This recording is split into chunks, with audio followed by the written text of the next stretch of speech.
Kill the runt. Thorn's voice cuts through the blackwood forest like a blade across frozen flesh. Seela stands in the center of the circle, hand protecting the small swell beneath her tattered dress. 200 wolves surround her, eyes gleaming with hunger that has nothing to do with food and everything to do with survival. Weak blood, he sneers, circling her like prey.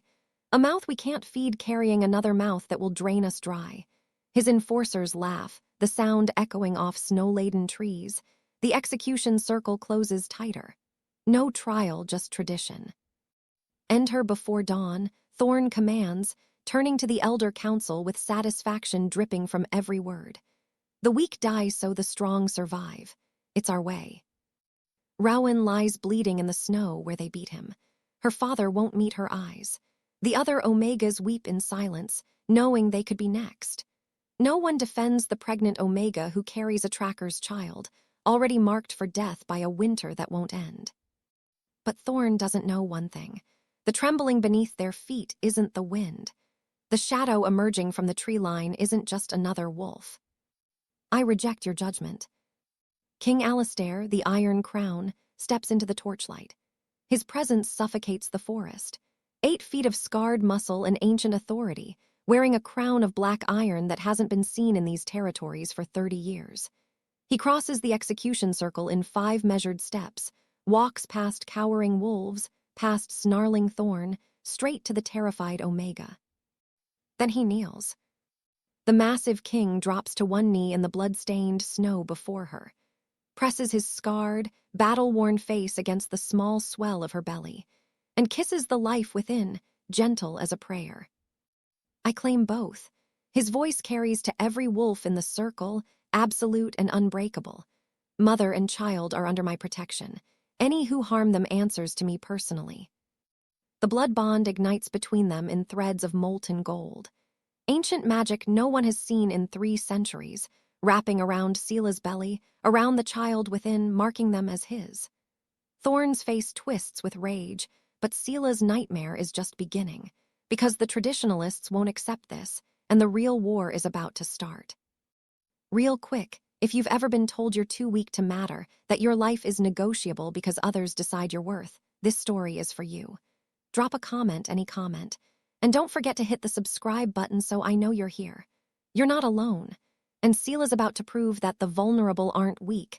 They're warriors waiting for someone to believe in them first. Okay, let's get straight into it. Seela's legs give out completely. King Alistair, the Iron Crown, the legend who crushed the Northern Rebellion single-handedly, the male whose face appears in cautionary tales told to pups about what happens when you defy absolute power. His hand catches her elbow before she hits frozen ground, steadying her while 200 wolves watch in suffocating silence. Heat radiates from his palm through the thin fabric of her dress. The blood bond she can actually see, golden threads weaving between them, between him and her unborn child, magic that shouldn't be possible connecting 3 lives into something unprecedented. Your Majesty, she whispers, her voice cracking with cold and terror and disbelief. The child, it's not, I'm just an Omega. You don't have to. I know exactly what you are. Alistair cuts her off, his voice gentle despite the gravel in it from decades of war.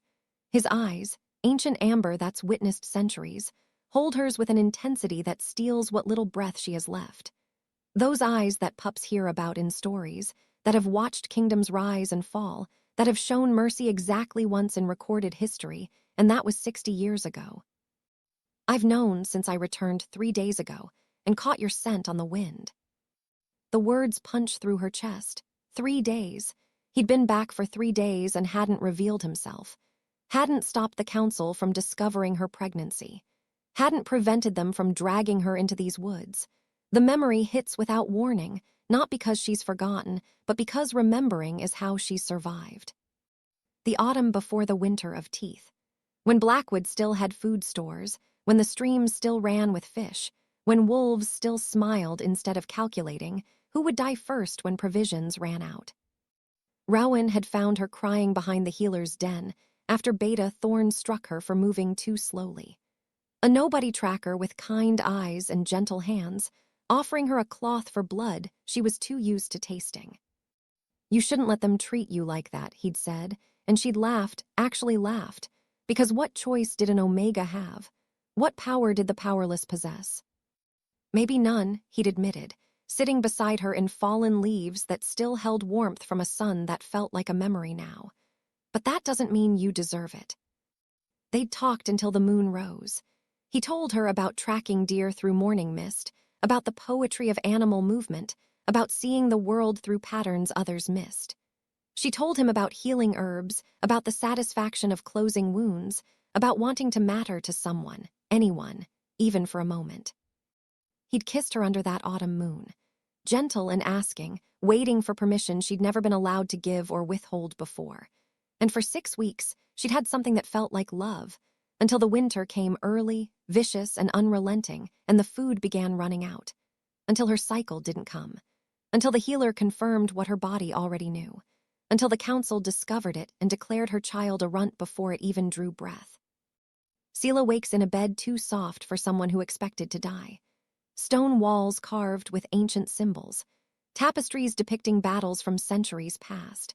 A fire burning in a hearth big enough to roast a deer.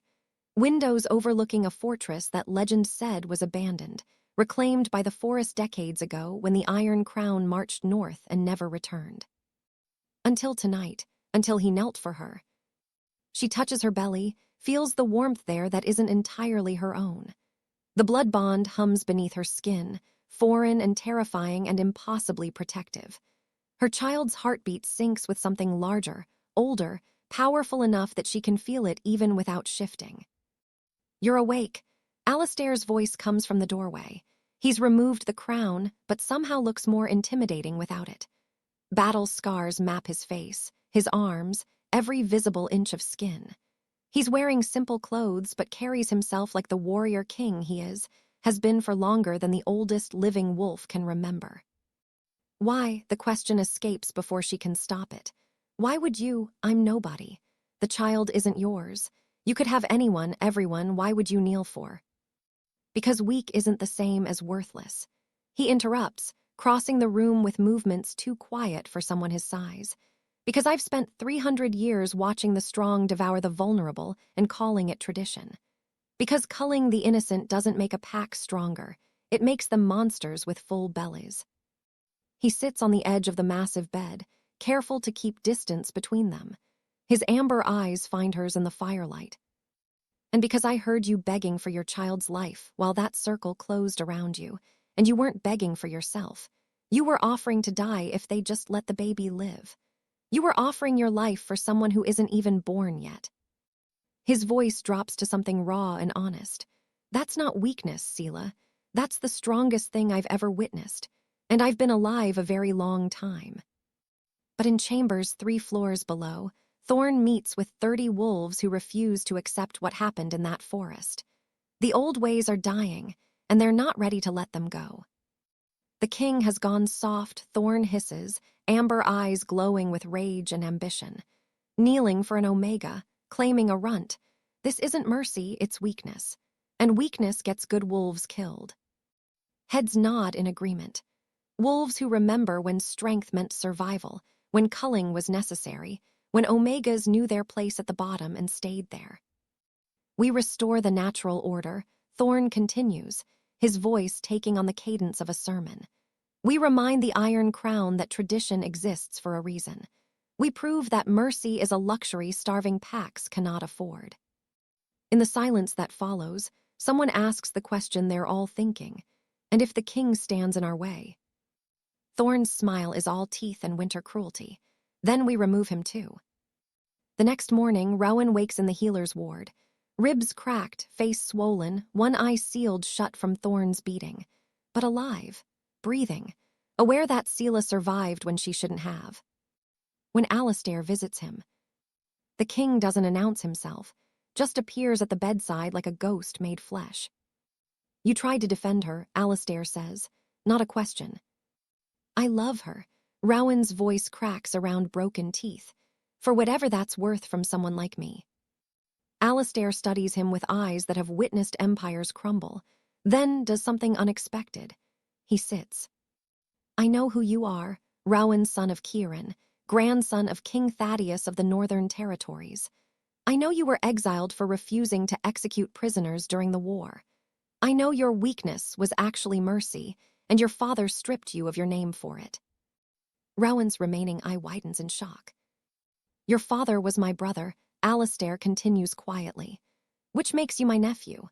And I've known exactly where you were for 5 years, waiting to see if you'd find your courage or drown in shame." The silence stretches between them, thick with implications. "Last night you found it," Alistair says finally. "You chose her over your own safety. That's worth more than bloodline."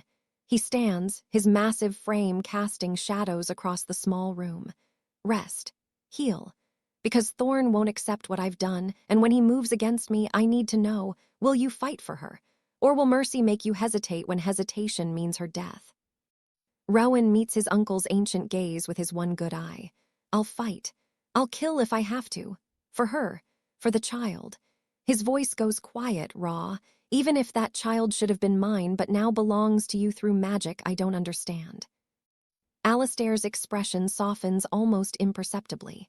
"The child is yours by blood and hers by birth. The blood bond makes him mine by magic and choice. Your son will have 2 fathers, Rowan. One who gave him life and one who gave him a future. Both matter."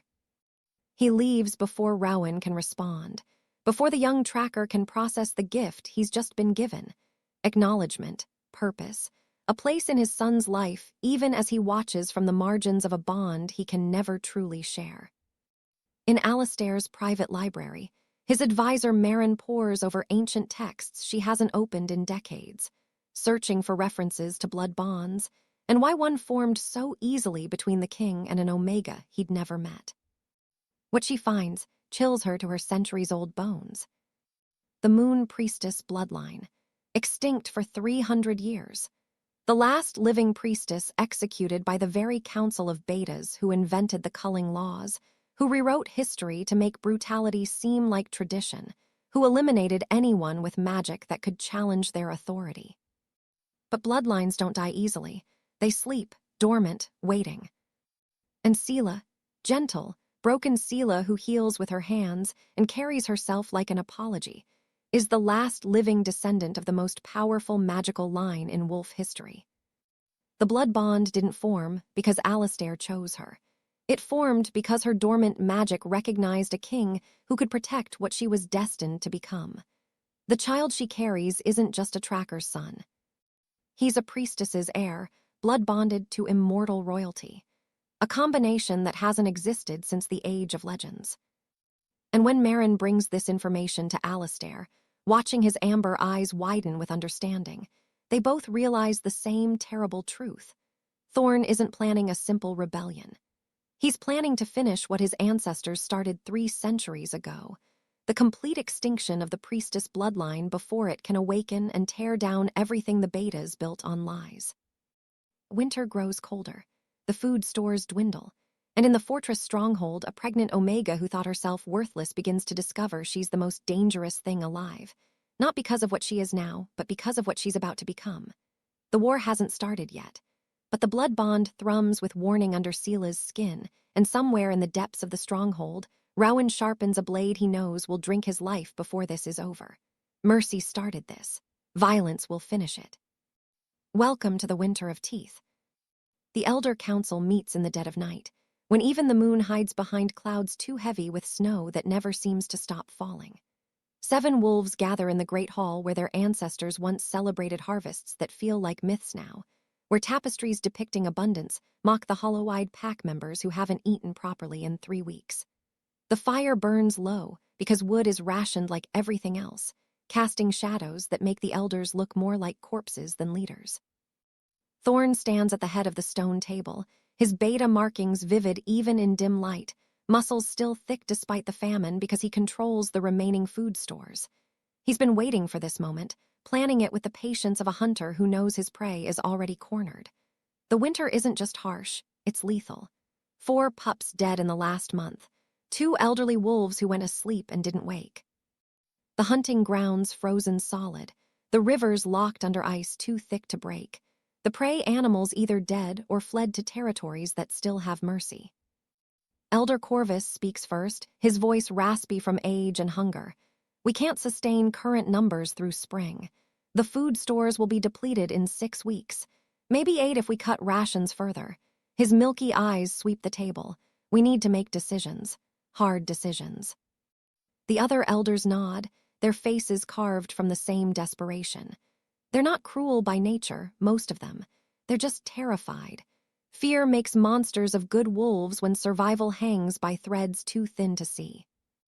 Thorn lets the silence stretch, lets the weight of starvation settle over them like the snow that buries everything outside. Then he strikes. There's an Omega in the healer's den. Pregnant, due in 4 months. His voice carries calculated disgust. Another mouth to feed when we're already choosing who eats and who doesn't. Another weak link in a chain that's breaking. Selah, Elder Marin says her name like a prayer, like maybe speaking it gently will change what's coming. She's a healer. She's valuable. She saves lives.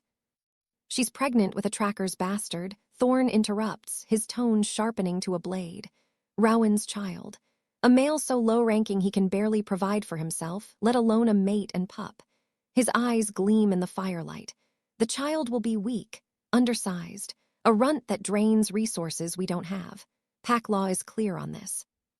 There's no pack law about culling pregnant omegas, Marin argues, but her voice wavers. She knows what's coming, can feel the shift in the room like temperature dropping before a blizzard. Then we make one, Thorn says simply. We invoke the oldest tradition. The weak die so the strong survive. It's how our ancestors endured winters worse than this. It's how we'll endure now. He leans forward, his hands flat on the table. We gather the pack. We execute the Omega. We send a message that survival requires sacrifice, and those who burden us with their weakness forfeit their right to live. The vote is 4-3. Marin and 2 others refuse, but they're outnumbered. Democracy in starving times favors whoever promises salvation through blood. The enforcers come for Selah just after midnight. She's sleeping in her small den attached to the healer's quarters, one hand resting on the small swell of her belly like she's trying to protect what she knows they'll try to take. She wakes to rough hands dragging her from her bed, to voices that don't answer her questions, to the cold hitting her skin through the thin nightdress that's all she's wearing. Please, she begs, stumbling as they pull her through the pack grounds. Please, I can work harder. I'll take smaller rations. I won't be a burden. Just let my baby. They don't respond. She's already dead to them, already a ghost they're simply making official. The forest is a cathedral of ice and darkness. 200 wolves gather in a clearing that's been used for executions since before anyone living can remember, their breath-creating clouds that hang in frozen air. They form a perfect circle, shoulder to shoulder, blocking any escape route. Their eyes glow in the darkness, amber and gold and green, reflecting torchlight that makes everything look like the underworld. Selah is thrown into the center of the circle. She hits the snow hard enough to knock the wind from her lungs, hard enough that she tastes blood. When she pushes herself up, she sees Thorn standing across from her, sees the elder council arranged behind him like judges at a trial she was never allowed to attend. Rowan breaks through the crowd before Thorn can speak. He's thin from rationing his own food to give her extra, his clothes hanging loose on a frame that used to be stronger.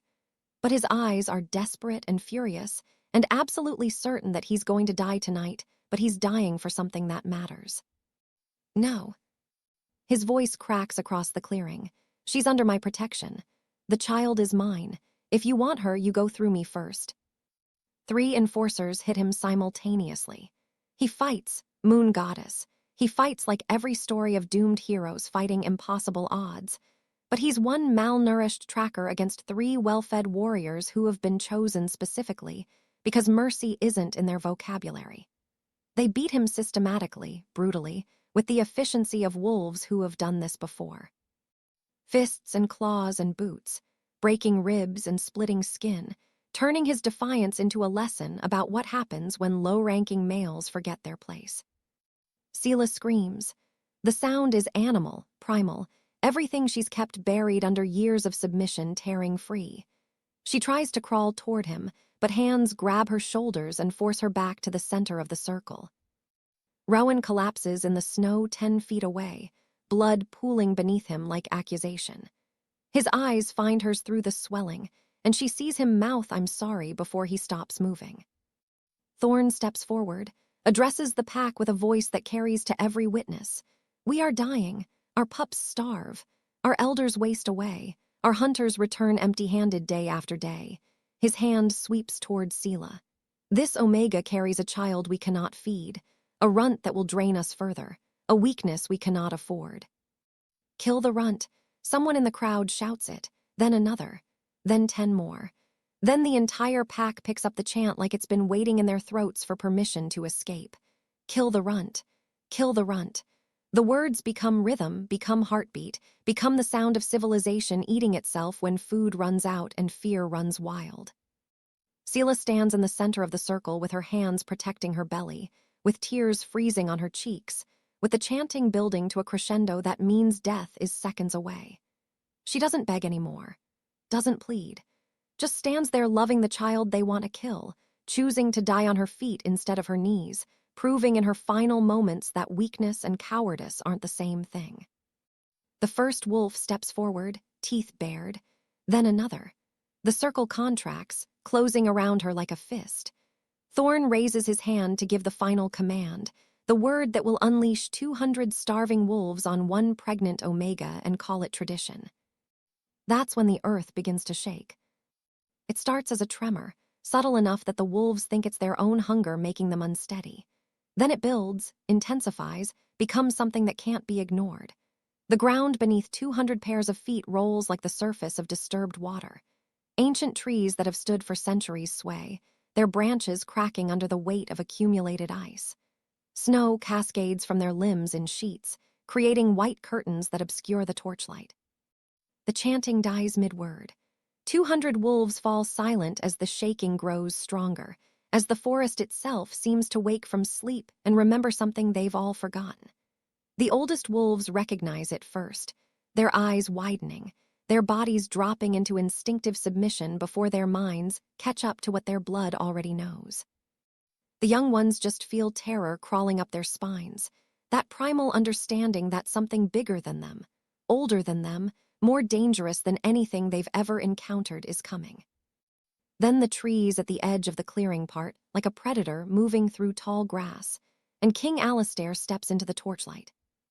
He's a giant among wolves, 8 feet of solid muscle and battle scars, shoulders broad enough to carry kingdoms, hands that have ended wars and started new eras. He's wearing armor that looks like it was forged in another age, black steel worked with symbols that predate written language, marked with dents and scratches from 3 centuries of combat. But it's the crown that makes every wolf in the clearing stop breathing. Black iron worked into a circlet of thorns, ancient beyond measure, pulsing with power that makes the air around it shimmer like heat rising from summer stones. The Iron Crown, the legend made flesh. The king who marched north 30 years ago to fight a war that never seemed to end, who disappeared into the frozen wastes and became a story that parents told their children. The wolf who conquered the northern territories single-handedly, who executed the tyrant king and his entire council in one night of blood that reshaped the political landscape of their world. The alpha who shows mercy exactly once per century and spends the rest of the time being the thing that nightmares fear. He's back, and no one knows what that means except that everything is about to change. Thorn recovers first because ambition makes him bold even when wisdom would counsel silence. "Your Majesty," his voice carries false deference wrapped around steel. "We did not expect you to return. The pack would have prepared proper welcome if..." Alistair ignores him completely, doesn't even glance in his direction. His amber eyes, ancient, terrible, carrying the weight of 300 years of decisions that changed the world, sweep across the execution circle, taking in the 200 wolves, the blood in the snow where Rowan lies barely breathing, the pregnant Omega standing in the center with her hands protecting her belly while she waits for death. His gaze locks onto Selah and something shifts in his expression. Not softness, nothing about this male is soft, but recognition, understanding, like he's seeing something the rest of them are blind to. He walks forward. Each step makes the ground tremble, not from his weight, but from the sheer force of dominance radiating from him like heat from a forge. Wolves scramble out of his path, pressing themselves into the snow, barring their throats in submission they can't control. Alpha command so strong it bypasses conscious thought and goes straight to the wolf inside that knows when it's in the presence of something that could end them without effort. Alistair walks past Rowan's broken body. Doesn't stop, doesn't check if the young tracker is alive or dead. Walks past Thorn, who's standing with his fists clenched and his face carefully neutral despite the rage building behind his eyes. Walks through the execution circle like it doesn't exist, like 200 wolves are nothing, but shadows he's walking through on his way to something that actually matters. He stops directly in front of Seela. She's trembling, from cold, from terror, from the impossibility of a king appearing in her final moments like fate decided to rewrite the ending at the last possible second. Her hands are still on her belly, still protecting the child everyone wants dead. She tilts her head back to look up at him because he's so tall she has no choice. And her eyes are huge with fear and confusion and the devastating hope of someone who's already accepted death but can't stop wanting to live. Alistair looks down at her, studies her face for 5 heartbeats that feel like years. Then he does something that no Alpha in recorded history has ever done for an Omega. He kneels. The massive king drops to one knee in the blood-stained snow before her. The crown on his head catches torchlight and throws it back in fragments that look like stars falling. His scarred face, marked by blade and claw and fire, a map of 3 centuries of violence, comes level with her pregnant belly. And with a gentleness that seems impossible from hands that have killed thousands, he reaches forward and places both palms flat against the small swell beneath her thin nightdress. Seela gasps. The touch sends warmth flooding through her, chasing away the cold that's been settling into her bones. His hands are huge enough to span her entire belly, rough with calluses and old wounds, and somehow more careful than anything she's ever felt. Then Alistair leans forward and presses his lips to her belly, kisses the life within through the fabric separating them, gentle as a prayer, reverent as worship. The blood bond ignites like lightning striking upward. Golden light explodes from the point of contact, visible to every witness, brighter than the torches, brighter than the moon hidden behind storm clouds. It spreads from his lips across Seela's belly in threads that look like molten metal, weaving patterns too complex to follow, ancient magic that predates the pacts themselves. The light wraps around her, around the child inside her, around Alistair's kneeling form, binding them together with power that makes the air crackle and spark. Seela cries out as the bond settles into place. She can feel it, foreign warmth taking root beneath her heart, beside her own heartbeat, twinning with the small flutter of her child's pulse until all 3 rhythms sink into something unprecedented. His magic, old and vast and unbreakable, flowing into her unborn baby. Transforming biology into something more.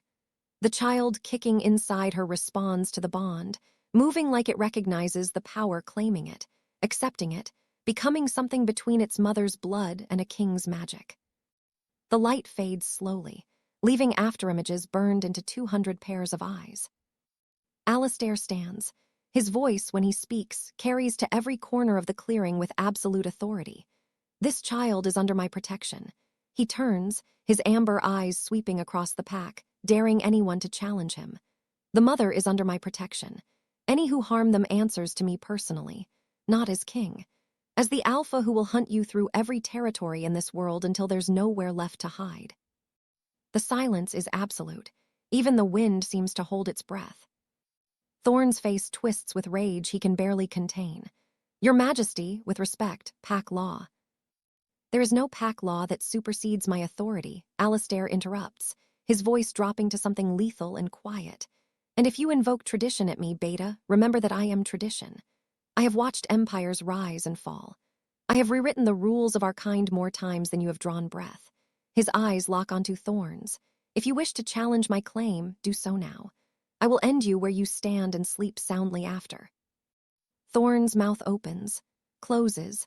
The calculation happens behind his eyes. Can he win this confrontation here now with the pack watching?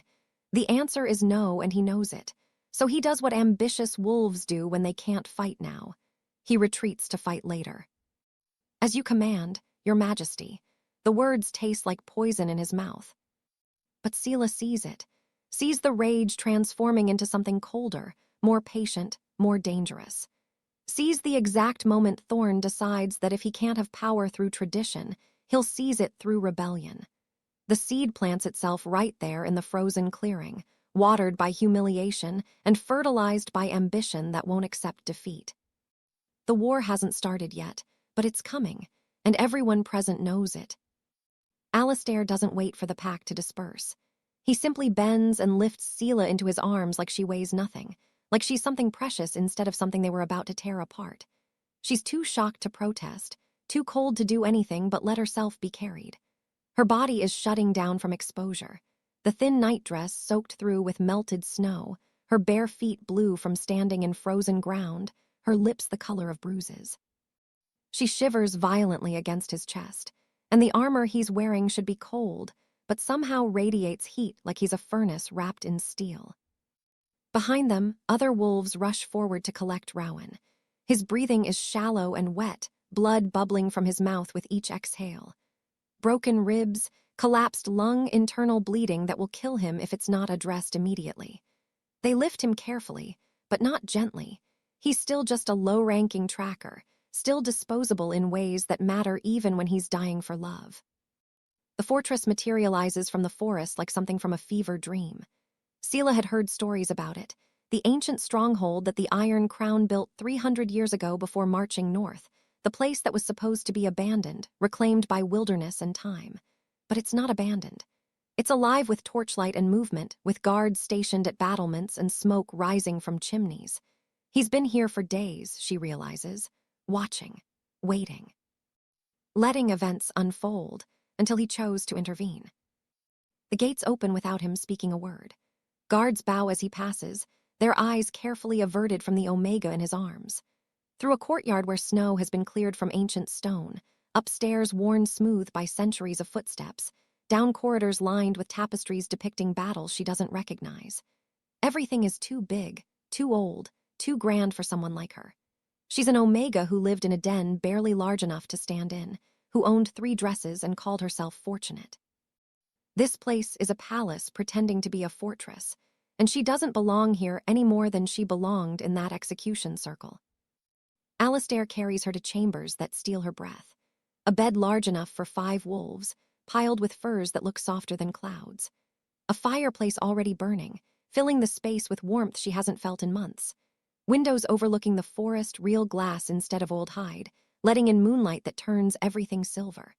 A bathing room attached, and she can see steam rising from water that's already been drawn, scented with herbs that make her think of summer instead of this endless winter. He sets her down on the edge of the bed with careful precision, then steps back like he's giving her space to breathe. A healer appears in the doorway, an elderly woman with kind eyes and efficient hands, carrying blankets and medical supplies. The king gestures to Seela without speaking, and the healer understands immediately. She approaches slowly, talking in low, soothing tones while she checks for injuries, wraps Seela in warmth, presses hot tea into her trembling hands. Seela drinks because her body demands it, because survival instinct overrides shock. The tea tastes like honey and chamomile, and something else she can't identify, spreading warmth through her chest until the violent shivering begins to ease. She's aware of Alistair watching from near the fireplace, his massive frame somehow making the enormous room feel smaller. He's removed the crown, set it on a table near the window, but he's no less intimidating without it. When the healer finishes and retreats with promises to return in the morning, silence settles between them like snow accumulating on branches. Seela knows she should speak, should thank him, should ask the 1,000 questions crowding her throat. But words won't come. She just sits there wrapped in blankets that cost more than her entire life, staring at the male who knelt for her in front of 200 witnesses and rewrote everything she understood about the world. Alistair speaks first. His voice is gentler than it was in the clearing, but still carries that weight of authority that makes disobedience feel impossible. You're safe here. No one will harm you. No one will take your child. He pauses, amber eyes studying her face. You don't have to understand what happened tonight. You just have to accept that it's real. What did you do? Sela's voice comes out as a whisper, rough from screaming and crying and cold. That light, I felt something. The blood bond. Alistair moves closer but stops several feet away, respecting her space even as he explains the violation of her autonomy. It's ancient magic. King's magic, older than Pax, older than written history. He gestures to her belly, to the small swell barely visible beneath the blankets. Your child was dying. Not physically. The pregnancy is healthy. But spiritually. The Pack's collective rejection was poisoning them, making their wolf unstable. Another week, and they would have miscarried naturally, saving Thorn the trouble of executing you both. Horror crawls up Sela's spine. She'd known her baby was in danger from the Pack's hostility, but not that the danger was that immediate, that deadly. The blood bond prevents that. Alistair continues. My magic now sustains the child, protects them. They're tied to my life force, my power, my immortality. He meets her eyes steadily, letting her see the truth there. They're yours by blood and birth, but they're mine by magic and choice. Your baby is my heir now, not through adoption or sentiment, but through bonds that can't be broken by anything except death itself. The implications crash over her like an avalanche. Her child, Rowan's child, is now magically bound to a king who's lived for 3 centuries. Will inherit power they shouldn't possess. Will be something unprecedented, caught between Omega blood and royal magic, between a father who gave them life and a king who gave them survival. Why, the question tears from her throat. Why would you do this? You don't know me. You don't owe me anything. I'm nobody. I'm nothing. The memory surfaces without permission, dragging her back 7 years to when she first understood what being Omega meant in Blackwood Pack. She's 14 years old, still believing naively that Pack means family means protection. Beta Thorn corners her in the storage den, his hand closing around her throat while he explains precisely how the hierarchy works. Omegas exist to serve, to submit, to accept whatever alphas and betas decide they deserve. His claws extend just enough to draw blood, to mark her throat with 5 parallel scratches that will scar. Remember your place, little Omega. No one will believe you if you tell. No one will care. She doesn't tell. She learns silence instead, learns to make herself small. Invisible, unworthy of attention. Learns that survival means swallowing humiliation, accepting abuse, thanking the wolves who hurt her for not hurting her worse. The years blur together in a parade of cruelties, both casual and calculated. Reduced rations because Omegas need less food. Denied access to warm sleeping dens because alphas deserve comfort first.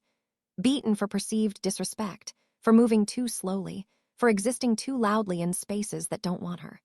She learns to read violence in the set of shoulders, in the tone of voice, in the way wolves look through her like she's already dead. Then Rowan appears in her life like an anomaly, like proof that kindness hasn't been completely extinguished. A low-ranking tracker with gentle eyes who asks instead of demands, who brings her extra food from his own rations, who talks to her like she's a person instead of a problem. Their courtship is quiet and careful, hidden from wolves who would punish them both for daring to want something soft in a world built from teeth. 6 weeks of stolen happiness. 6 weeks of believing maybe she deserves more than survival. Then the winter comes and everything shatters. Present moment slams back into focus. Sela realizes she's crying, tears streaming down her face, while Alistair watches with ancient eyes that have witnessed too much suffering to be shocked by hers. I did this, he says quietly, because weak isn't the same as worthless. Because I've watched strong wolves devour the vulnerable for 300 years and call it natural order. His voice hardens. Because traditions built on cruelty don't deserve to survive. And because when I heard you begging for your child's life while offering to die in their place, I saw the strongest thing I've witnessed in 3 centuries of living. The words break something inside her chest. Something that's been holding together through sheer force of will shatters, and she sobs, great wrenching sounds that she's been suppressing for years because crying meant weakness, meant punishment. Alistair doesn't try to comfort her, doesn't touch her, just stands there bearing witness to grief she's never been allowed to express. Downstairs in the depths of the fortress, Thorn meets with 30 wolves in a chamber that hasn't been used in decades. Traditionalists all, wolves who remember when Omega meant property, when culling meant survival, when the weak knew their place and stayed there. Their faces are hard in torchlight, carved from anger and fear of chain they never agreed to accept. The king has gone soft, Thorn says, his voice carrying the certainty of someone who's already decided the path forward. Kneeling for an omega, claiming a runt, protecting weakness while we starve. This isn't mercy, it's madness. And madness in a king means death for everyone who follows him. Agreement ripples through the gathered wolves. They've been hungry too long, desperate too long, watching their children die while being told to accept it. Thorn offers them something seductive, a return to old ways when strength meant survival and sentiment meant death. We restore the natural order, Thorn continues, his voice dropping to something like prayer. We remind the Iron Crown that tradition exists for a reason. We prove that protecting the weak means destroying the strong. His eyes gleam in the torchlight, and if the king stands in our way, we remove him too. No one objects. Fear and starvation have made them willing to commit treason if treason means eating. Rowan wakes to pain that makes breathing feel like swallowing glass. Every rib screams protest when his lungs expand. His face is swollen beyond recognition, one eye sealed completely shut, the other offering only blurred shapes through the slit that remains. Blood crusts his lips, his nostrils, the corners of his eyes. He tries to move and discovers his left arm is splinted, 3 fingers on his right hand bound together, his entire torso wrapped in bandages that smell like healing herbs and something sharper, infection-fighting agents that burn against torn skin. The healer's ward comes into focus slowly. Stone walls, a narrow bed with thin blankets, the acrid smell of medicinal compounds mixing with smoke from a small brazier in the corner. He's alone except for 2 guards stationed outside the door, visible through the small window. They're not there to protect him, he realizes. They're there to make sure he doesn't leave. Memory crashes back in fragments that cut like broken glass. The execution circle. Sela's terrified face. His pathetic attempt to defend her against wolves who could kill him without effort. The beating that followed, efficient, brutal, designed to break bones and destroy hope simultaneously. Then nothing. Just darkness and the certainty that he was dying and Sela was dying and their child was dying and he'd failed at the only thing that mattered. But he's alive, which means something changed. Something interrupted the execution after he fell. The door opens. Alistair fills the frame like a natural disaster contained in flesh, his presence making the small room feel even smaller. He's removed his armor, wearing simple clothes that somehow make him more intimidating instead of less.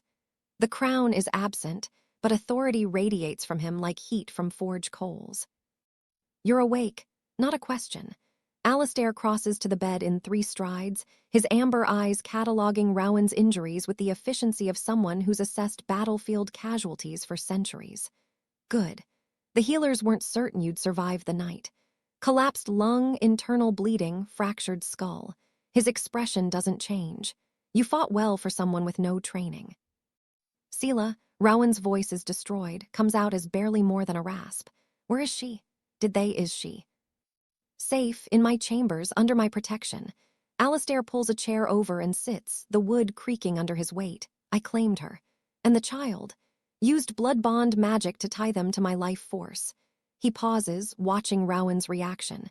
Your son is my heir now, magically mine through bonds that can't be broken. The words should spark rage, territorial fury at another male claiming what's his. But Rowan just feels overwhelming relief that crashes through him like a flood breaking through a dam. She's alive. The baby's alive. They're protected by a king whose word is absolute law. He succeeded even though he failed, because someone stronger intervened when his strength wasn't enough. Thank you. The words come out broken, sincere. Thank you for saving them, for being what I couldn't be. Alistair studies him for a long moment, those ancient eyes seeing more than Rowan wants revealed. Then he speaks, and his voice carries the weight of confession. I know who you are, Rowan, son of Kieran, grandson of King Thaddeus of the Northern Territories. I know you were exiled 7 years ago for refusing to execute prisoners during the war. I know your father stripped you of name and title and banished you to neutral territories where you'd die forgotten. Ice floods Rowan's veins. No one is supposed to know. He'd buried that identity beneath the persona of forgettable tracker, had let himself become invisible so thoroughly that even he sometimes forgot he was born to crown and castle instead of den and dirt. Your father was my brother, Alistair continues quietly, which makes you my nephew, and I've known exactly where you were for 5 years. He leans forward, elbows on his knees. I watched you choose obscurity over reclaiming your birthright. Watched you fall in love with an Omega when you could have courted nobles. Watched you stand in that execution circle knowing you were going to die and doing it anyway because love mattered more than survival. Why didn't you, Rowan's voice cracks. Why didn't you come sooner? Why let it get that far? Because you needed to choose, Alistair says simply. Your father exiled you for showing mercy to prisoners, called you weak, called you unfit to rule. His eyes hold Rowan's remaining functional one. I needed to see if he was right, if mercy made you a coward or made you brave in ways he couldn't understand. And, Rowan barely breathes the question. You loved her enough to die for her. Loved a child that wasn't even born yet enough to stand between them and 200 wolves who wanted them dead. Alistair's expression softens almost imperceptibly. That's not weakness. That's the strongest thing I've ever witnessed. And it's worth more than any bloodline, more than any crown, more than the approval of a father who doesn't understand that strength without compassion is just brutality with better publicity. Something breaks in Rowan's chest. 7 years of carrying his father's judgment, of believing maybe he really was too weak to matter, of thinking mercy was the character flaw that ruined him. It shatters under the weight of being seen and valued by someone whose opinion actually matters. The child is yours by blood, Alistair continues, his voice taking on formal cadence. Yours by love, yours by the choice to stand for them when no one else would. The blood bond makes him mine by magic and necessity. My power will sustain him, protect him, give him abilities he wouldn't possess otherwise. He pauses. Your son will have 2 fathers, one who gave him life, one who gave him a future. Both matter, both are necessary. The complication of it settles over Rowan like a weight he'll carry forever. He'll watch his son grow up bonded to another male's magic. We'll see Alistair's power manifesting in a child created from his own blood. We'll stand on the margins of something he helped create, but can never fully claim. But they'll be alive. Seela will be safe. Their son will grow up protected instead of hunted. And that's worth any personal cost, any complicated feeling, any sacrifice required. I'll serve you, Rowan says, the words formal and binding. I'll fight for you. I'll die for you if necessary. Just let me be part of their lives. Let me know my son even if he carries your magic instead of mine. You'll be his father, Alistair corrects firmly. Not his uncle, not his mother's friend. His father. I won't let tradition or magic or anything else erase what you are to them. He stands, his massive frame casting shadows across the small room. Rest. Heal. When you're strong enough to stand, Seela will want to see you. 3 days later, Seela meets with both men in Alistair's private study. It's less formal than the chambers, filled with books and maps and the organized chaos of someone who's run kingdoms for centuries. She's wearing proper clothes now, a dress that fits, boots lined with fur, her hair clean and braided.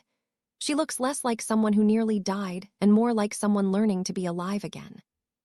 The dynamic is strange and complicated, and unlike anything precedent would suggest. There's no romance between Seela and Alistair, no mate bond pulling them together despite the magic connecting them through her child. Just deep respect. Gratitude. The beginning of trust forming between someone who's spent her life powerless and someone who's wielded absolute power for 3 centuries. With Rowan, it's different. Complicated by love that predates the crisis, by the child growing inside her that's biologically his but magically Alistair's, by the impossible situation of 2 fathers who aren't rivals but aren't exactly allies either. They sit in careful proximity, working out logistics of a future none of them fully understand. Thorn will move against us, Alistair says bluntly, addressing them both. He won't accept what happened. Won't tolerate an Omega elevated above him or traditions overturned by royal decree. He's gathering support among traditionalists right now, building a coalition. Then we need to be ready, Rowan says, his voice still rough but stronger than days ago. We need to. The door bursts open. A guard stumbles in, his face pale with horror. "Your Majesty," the food taster, she collapsed. "The meal prepared for Lady Sela." Alistair moves faster than physics should allow. He's through the door before the guard finishes speaking, Rowan and Sela following despite protests. They reach the kitchen to find a young female convulsing on the stone floor, foam bubbling from her mouth, her body arching with seizures that speak of poison designed to kill quickly and painfully. Healers swarm her immediately, but Alistair's expression says what no one wants to admit. She's dead. Will be dead within minutes. Saved Sela's life by tasting the poisoned food first, by doing exactly what food tasters are sworn to do, die so their charge can live. Wolfsbane, a healer, confirms, examining the remnants of the meal. Concentrated enough to kill within seconds, mixed into the stew meant for Lady Sela's dinner. Alistair's amber eyes go cold, flat, absolutely lethal. Find whoever prepared this meal. Find everyone who touched this food between kitchen and chamber. He turns to his captain of the guard. Lockdown protocols. No one enters or leaves the fortress without my explicit permission, and bring me Thorn's inner circle for questioning. The war Sela saw beginning in the execution circle has arrived at the fortress gates, and someone just tried to murder her in the place she's supposed to be safest. The food taster dies in the healer's arms, her sacrifice buying Sela time she wouldn't have had otherwise. But time is running out faster than any of them anticipated, and the traditionalists aren't waiting for permission to take back what they believe the king stole from them.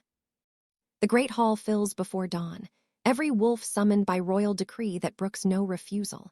Torchlight throws shadows across stone walls carved with symbols older than memory, but the tension crackling through packed bodies is immediate and present. Alistair stands at the head of the ancient council table, still wearing the simple clothes from 3 hours of sleep, the iron crown absent but his authority absolute. Sela watches from the gallery above, Rowan beside her despite the healer's protests that he should still be bedridden. She can feel the blood bond humming beneath her skin, anxious and electric, like her unborn child can sense what's coming. The attempted poisoning changed everything. What was simmering resentment has become active warfare, and everyone present knows the fortress is no longer safe just because a king declares it so. Alistair's amber eyes sweep across the assembled wolves, 200 faces ranging from loyal to hostile to carefully neutral, calculating which side offers better survival odds when the blood starts flowing. "You will swear loyalty oaths," Alistair says, his voice carrying to every corner without needing to shout. "Each of you, on your wolf, on your bloodline, on everything you hold sacred. You will swear allegiance to this crown and everything I've decreed, including the protection of Lady Sela and her child." He pauses, letting the weight settle. Those who refuse forfeit their place in this pack. You have until the words are spoken to decide if tradition matters more than your life here. The silence stretches like a bowstring pulled to breaking. Then Thorn stands, his chair scraping against stone with deliberate slowness. 30 wolves rise with him in perfect synchronization. This isn't spontaneous defiance, it's choreographed rebellion. They've planned this moment, rehearsed it, turned refusal into theater that forces everyone watching to choose sides. "We cannot swear loyalty to a king who abandons our ways," Thorn says, his voice carrying the cadence of prepared speech. "Who elevates the weak above the strong, who protects burdens we cannot afford while our children starve." His eyes find Alistair's across the crowded hall. "With respect, Your Majesty, we refuse, and we claim the ancient right of conscientious departure. You cannot hold wolves who will not bend." The 30 traditionalists file toward the doors in organized columns, their movements military precise, making it clear this isn't panicked retreat but strategic withdrawal. They're leaving because they choose to leave, because they're unified, because they have plans that don't require the king's fortress or protection. Alistair lets them go, doesn't stop them, just watches with an expression Sela can't read from her position above. The doors close behind the last traditionalist with a boom that echoes like a death knell. The remaining wolves shift nervously, acutely aware they're now divided from packmates who might become enemies by nightfall. "Your Majesty," Marin's voice cuts through the uneasy silence, and Seela straightens instinctively because the elderly advisor's tone carries urgency that makes her ancient bones seem suddenly brittle with tension. Before the oaths proceed, there's information the pack needs to hear. Information I've spent 3 weeks in the archives confirming. Alistair's eyes narrow slightly, but he gestures permission. Marin moves to stand beside him, her arms full of documents that look fragile with age, some of them anyway. Others appear surprisingly new despite claims of antiquity. The culling tradition, Marin begins, her voice stronger than her frail appearance suggests. The so-called ancient practice of executing weak pack members during hardship, the law Thorn cited when condemning Lady Seela. She spreads documents across the council table with careful precision. It's a fabrication, a lie invented approximately 50 years ago by a coalition of power-hungry betas who wanted legal justification for eliminating wolves who threatened their authority. The hall erupts in chaos. Voices overlap in disbelief, denial, confusion. Wolves shouting questions that no one can answer because everyone's asking simultaneously. Seela's breath catches as she watches the information detonate through the remaining pack like wildfire through dry timber. The real historical records were destroyed, Marin continues, raising her voice over the commotion. Replaced with forgeries that referenced traditions that never existed. I found fragments of the original texts hidden in sections of the archives that were sealed and forgotten. She holds up parchment so old it's nearly translucent. Our actual ancestors practiced communal sacrifice during famine. The strong gave more so the weak could survive. They believed pack strength came from protecting the vulnerable, not culling them. That's impossible, someone shouts from the crowd. My grandfather taught me the culling laws. His grandfather taught him. It goes back centuries. Your grandfather was taught lies by wolves who benefited from those lies, Marin interrupts sharply. The betas who invented this tradition systematically eliminated anyone with enough magical ability or historical knowledge to challenge them, including the Moon Priestess bloodline. Her eyes find Seela in the gallery, and something passes between them that makes Seela's stomach drop. They rewrote history to consolidate power, then convinced subsequent generations that brutality was tradition, and tradition was sacred. The revelation fractures the assembled wolves visibly. Some surge forward to examine the documents Marin's presenting, desperate to verify or disprove claims that undermine everything they've believed. Others retreat toward the walls, faces twisted with betrayal at the possibility they've been enforcing manufactured cruelty for generations. A third group stands frozen in the middle, unable to process that their entire moral framework might be built on deliberate deception. Thorn knew, someone whispers, the accusation rippling through the crowd like a stone dropped in still water. He had to know. He's on the Elder Council. He would have had access to the same archives. He knew, Alistair confirms, his voice cutting through the chaos with absolute certainty. And he used that false tradition as a weapon to consolidate power, eliminate threats, and maintain control through fear masked as necessity. His amber eyes sweep across the assembled wolves. The question now is what you choose to believe. Lies that justify your worst impulses, or truth that demands you be better than you thought possible. Outside the fortress walls, Thorn addresses his 30 traditionalists with words designed to inflame rather than inform. They've gathered in a clearing 2 miles from the stronghold, far enough to avoid immediate retaliation, but close enough to strike when opportunity presents. The king protects lies, Thorn declares, his voice carrying manufactured righteousness. Claims our traditions are fabricated to make himself seem merciful instead of weak. He elevates omegas to undermine our hierarchy, bonds Runts to his magic to create loyalty that bypasses natural order. His eyes gleam with zealot fervor that's either genuine fanaticism or exceptional acting. We fight for truth, for the ways that kept our ancestors alive through worse hardships than this. For the right to survive, even if survival requires sacrifice. The 30 wolves howl their agreement, the sound carrying through winter-bare trees toward a fortress that's fortifying itself for siege. What was supposed to be a slow build toward confrontation has accelerated into immediate crisis, and both sides know the next move will determine whether this ends in negotiation or slaughter. In the gallery, Seela places her hand over her belly and feels her child moving, restless and anxious beneath the warmth of Alistair's protective magic. The blood bond pulses with warning that tastes like copper and smoke. Like her unborn baby, can sense violence gathering on the horizon. Rowan's hand finds hers, his fingers still splinted but his grip steady, and she realizes with devastating clarity that the war everyone predicted isn't coming. It's already here. The first attack comes at dawn when visibility is worst and guards are coldest.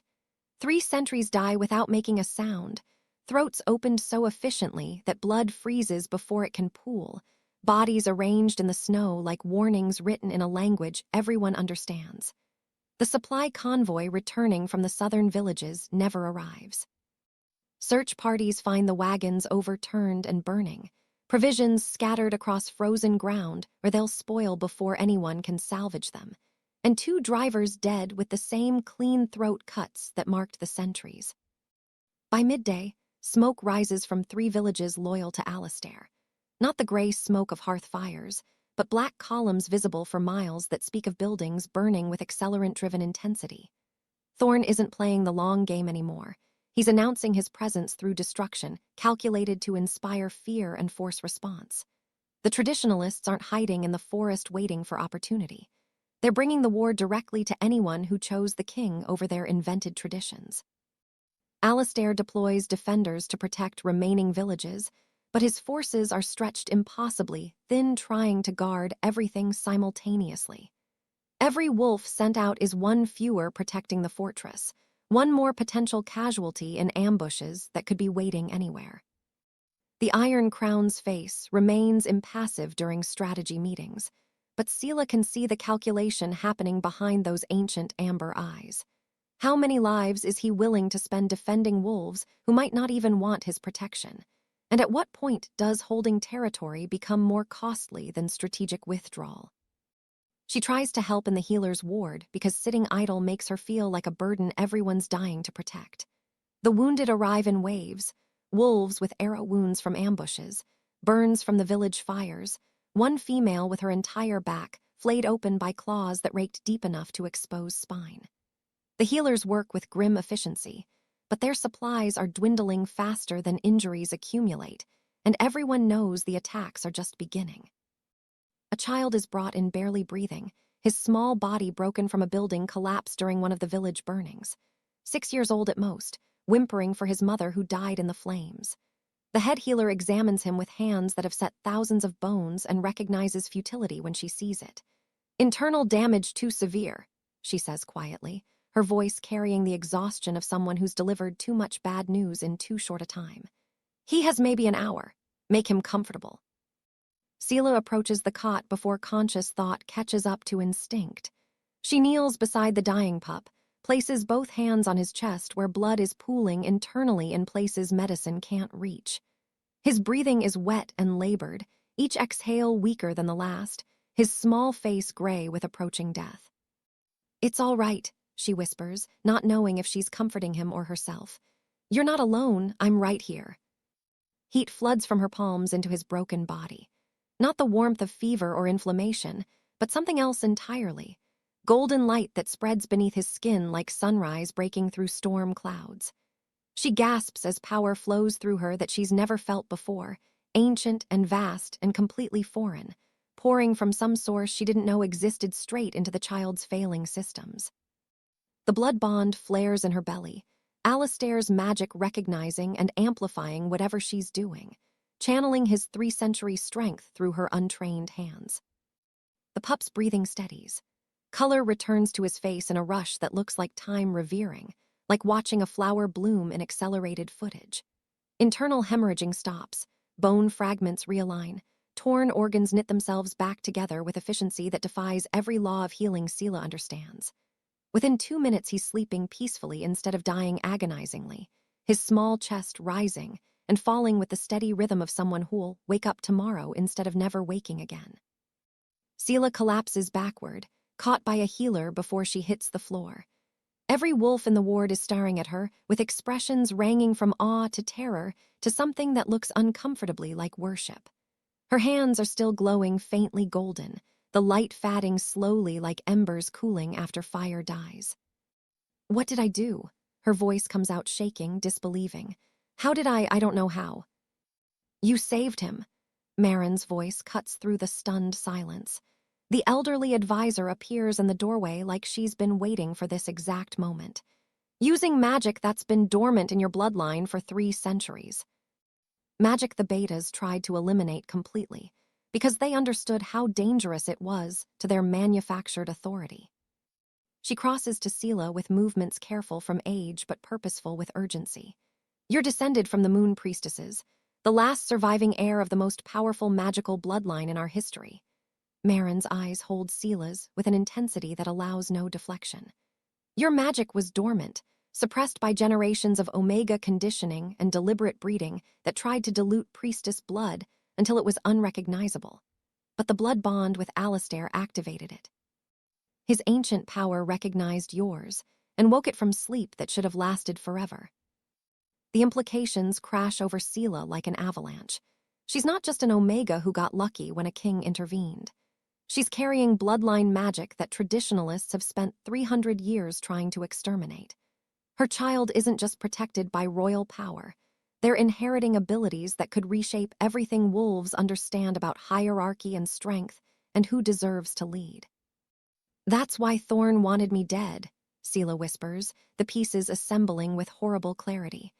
Not because I was weak or pregnant or a drain on resources, because somehow he knew what I was, what I could become.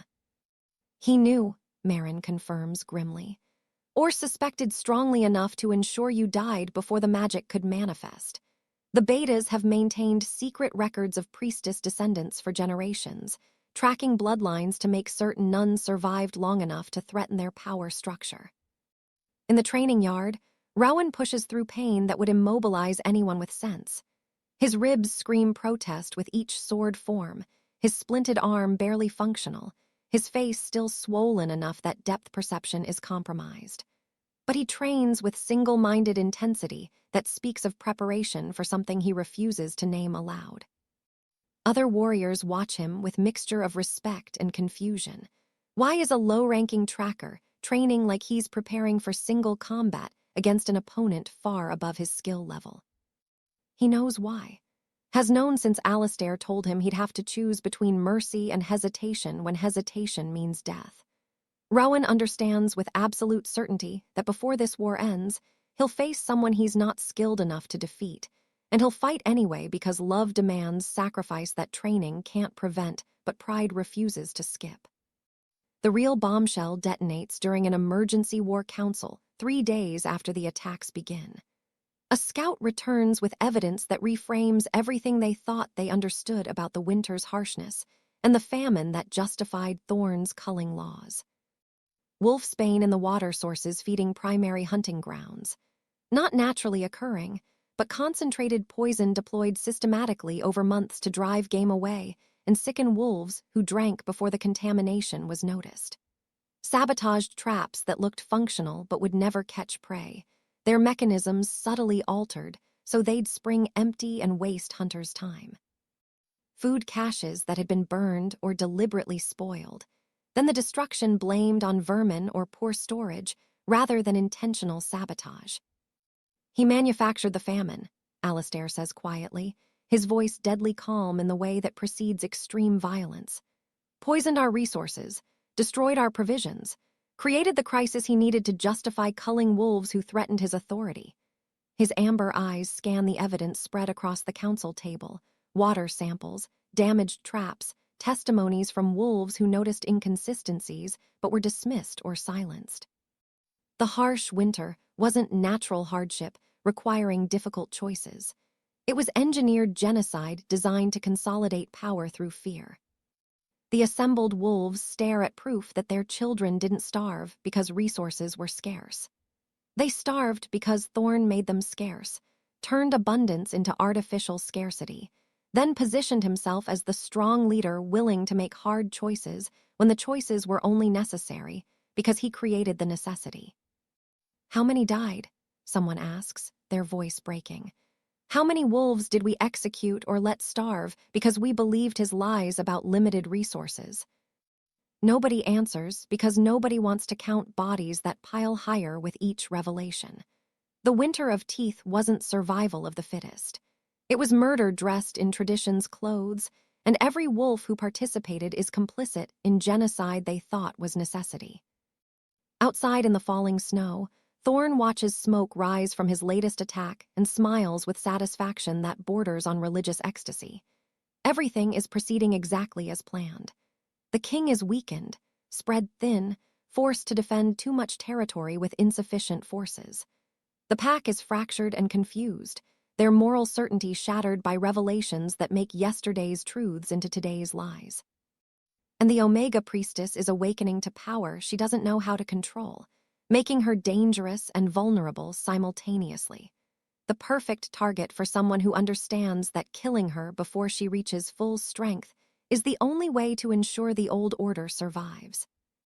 The war has only just begun, but Thorn has been preparing for this battle for 50 years, laying groundwork that goes deeper than anyone suspects. And he's willing to burn everything to ash if that's what it takes to prove that strength, real strength, brutal and uncompromising, is the only truth that matters when survival is on the line. The garden is a skeleton of what it must have been before winter killed everything beautiful. Snow falls in heavy curtains that muffle sound and obscure visibility beyond 10 feet, turning the world into a private bubble where secrets can be spoken without witnesses. Seela finds Rowan here because he asked her to come, his message delivered by a guard who wouldn't meet her eyes, and that alone told her something was wrong before words confirmed it. He's standing near the frozen fountain, his back to her, shoulders hunched against cold that seems to come from inside rather than the winter air. Even from behind she can see he's gotten thinner, his frame carrying less weight than when she first loved him in the autumn that feels like another lifetime. The splints are gone from his arm and fingers, but he moves like someone who's still broken in places medicine can't reach. Rowan, her voice comes out smaller than intended, already afraid of what he's going to say. He turns, and she sees it immediately in his face, the gray pallor beneath his skin, the way his eyes have sunken slightly, the careful way he breathes like each inhale costs more than he wants to spend. Death is standing beside him in the snow, not immediate but close enough to touch, patient in the way that final things can afford to be patient. "I'm dying," he says it simply, without preamble or cushioning, just delivers the truth like ripping off a bandage that's stuck to a wound. The beating damaged something internal. The healers have tried everything, herbs, potions, even minor healing magic from wolves with weak talent. Nothing works. I have maybe a week. Possibly 2 if I'm fortunate, but I've never been particularly fortunate. The words hit her like physical blows. Seela's hand goes instinctively to her belly where their son is growing, protected by magic that can't extend to the father who gave him life. "No, there has to be something. I healed that child, I could try." "Your magic is too new, too unstable." Rowan crosses to her in 3 steps that look like they require conscious effort not to stumble. "Marin already asked. Trying to heal me while your power is still manifesting could kill you both. The risk isn't worth it for someone who's already dying anyway." His hand finds her cheek, thumb brushing away tears she didn't realize were falling. "I didn't ask you here to beg for impossible rescue. I asked because I need you to know my plan, and I need you not to stop me." Her blood goes cold. "What plan?" "Wolfsbane," he says it steadily, holding her gaze. "A specific dosage carefully measured. It won't cure me, nothing will, but it triggers temporary supernatural strength in dying wolves. Our ancestors used it in final battles, a last resort that burns through whatever life remains in exchange for power beyond normal limits." His voice drops to something raw and honest. "Thorn is coming. We both know it. When he attacks the fortress, I'll drink the poison and buy time. Maybe kill a few traditionalists before it kills me. Maybe create an opening that lets others survive who wouldn't have otherwise." "No," the word tears from her throat. "Rowan, no, you can't. There has to be another way." "There isn't." He cuts her off gently but firmly. "I'm dead already. Internal bleeding the healers can't stop. Slowly drowning in my own blood. I can die uselessly in bed, coughing up pieces of my lungs while the pack fights without me. Or I can die protecting you, protecting our son, meaning something instead of just being another casualty of Thorn's violence. His eyes hold hers with desperate intensity. Don't leave me. I can't lose you. You're not losing me. Rowan pulls her against his chest, holds her while she shakes with grief that's already mourning him even though he's still breathing. I'm choosing what my death means. I couldn't protect you in that execution circle. I tried and failed and got beaten into the snow while they prepared to tear you apart. His voice breaks slightly. I can protect you now. This is the only thing I have left to give that matters. They sink together onto a stone bench that's probably freezing, but neither of them feels it through the numbness of impending loss. Seela clings to him like holding tight enough can somehow keep him tethered to life, even though she knows better, even though she can feel the wrongness in his body where damage is spreading slowly, but inevitably. I'm sorry, she whispers against his chest. I'm so sorry. If I'd been stronger, if I'd been different, if you hadn't loved me. Don't. Rowan tilts her face up, makes her meet his eyes. Don't apologize for being loved. That's the only good thing I've done in my entire mediocre life. Loving you, giving you a child who'll be extraordinary because he's part of you. He manages a smile that doesn't reach his eyes. I'm not sorry. Even knowing how it ends, I'd choose you again, every time. They spend the night in Seela's chambers because neither can bear to be apart when time is measured in hours instead of years. Not making love. He's too injured, too weak, too close to dying for passion. Just talking in the darkness while the fire burns low and the world outside continues its slow collapse into war. Rowan tells her about his childhood before exile, when he was a prince who didn't want the crown because he saw what power did to wolves who held it too long. Tells her about his father's eyes when he refused to execute prisoners, the disappointment that cut deeper than any blade. Tells her about 5 years living as a nobody tracker, invisible and safe, and profoundly lonely, until an Omega with gentle hands made him feel like existing mattered again. Seela tells him about the son he'll never meet, describes what she imagines, a child with Rowan's kind eyes and her stubborn chin, with magic he won't fully understand, but will wield with the same careful compassion his father showed. She promises to tell their boy about the male who stood in an execution circle knowing he'd die, but doing it anyway because love demanded witness, even when witness was futile. Tell him I had 2 fathers, Rowan says as dawn begins breaking outside the windows. One who gave him life and one who gave him power, both brave in different ways, both loving him enough to make impossible choices. His voice is getting weaker, the internal bleeding accelerating as movement and emotion tax systems already failing. Tell him mercy isn't weakness. Tell him strength without compassion is just brutality with better publicity. Tell him, he stops, swallows hard. Tell him I wish I could have known him. The letters take most of the morning to write. Rowan's hand shakes with fatigue and blood loss, his script deteriorating as he pushes through pain that makes concentration nearly impossible. One for Seela, private words meant for her eyes only, everything he never said or didn't say well enough, apologies and gratitude and love expressed through ink when his voice might fail.